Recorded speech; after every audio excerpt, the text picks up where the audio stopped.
தேவனுக்கே மகிமை. விருதுநகரில் நமது ஆசீர்வாதம் டிவியின் இம்மாத உபவாச கூட்டம். நாங்கள் உபத்திரவத்தையும் சஞ்சலத்தையும் கண்ட நாட்களுக்கு தக்கதாய் எங்களை மகிழ்ச்சியாக்கும்.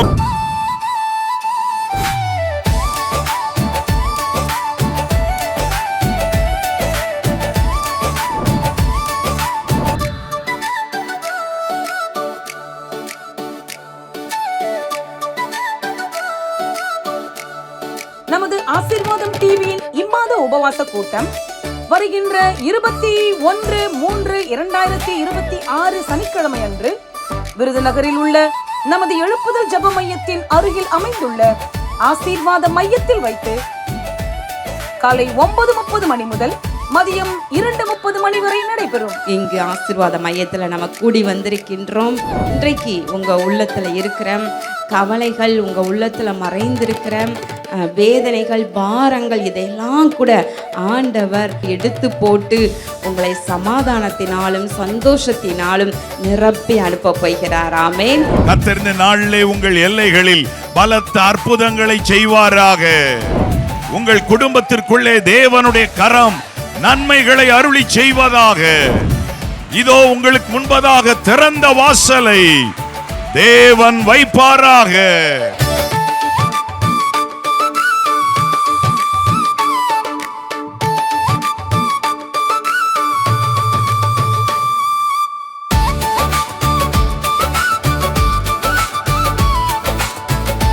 புதிய மற்றும் பழைய பேருந்து நிலையங்களிலிருந்தும் ரயில் நிலையத்திலிருந்தும் வாகன வசதியும் ஒழுங்கு செய்யப்பட்டுள்ளது. நமது ஆசீர்வாதம் டிவியின் இம்மாத உபவாச கூட்டம் பலத்தினால் அல்ல, பராக்கிரமத்தினால் அல்ல, ஆவியினால் ஆகும். கர்த்தரை தேடுங்க. உங்களுக்கு விரோதமாய் இருக்கிற அந்தகார வல்லமைகள் எல்லாம் தாழ்த்தப்படும். தேவனாகிய கர்த்தரை தேடின போது காரியம் வாய்த்தது. தேவனை தேடணும். உபவாசத்தோடு தேடணும்.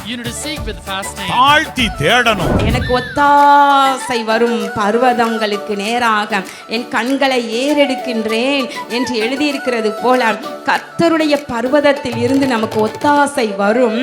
ஜெயமோ கர்த்தரால் வரும். ஆமென். உங்கள் பிள்ளைகளுடைய படிப்பு ஆனாலும் சரி, உங்களுடைய வியாபாரம் ஆனாலும் சரி, அல்லது உங்கள் வாழ்க்கையில் என்ன காரியத்தை நீங்கள் செய்து முன்னேறணும்னு நினைக்கிறீங்களோ அதில் எல்லாம் நீங்கள் தாழ்மையாக இருங்க, கர்த்தருக்கு பயந்து நடங்க.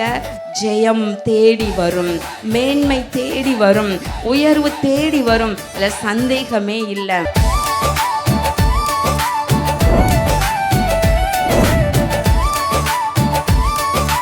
உபவாச கூட்டத்தின் முடிவில் வருகின்ற அனைவருக்கும் ஆசீர்வாத உணவு வழங்கப்படும்.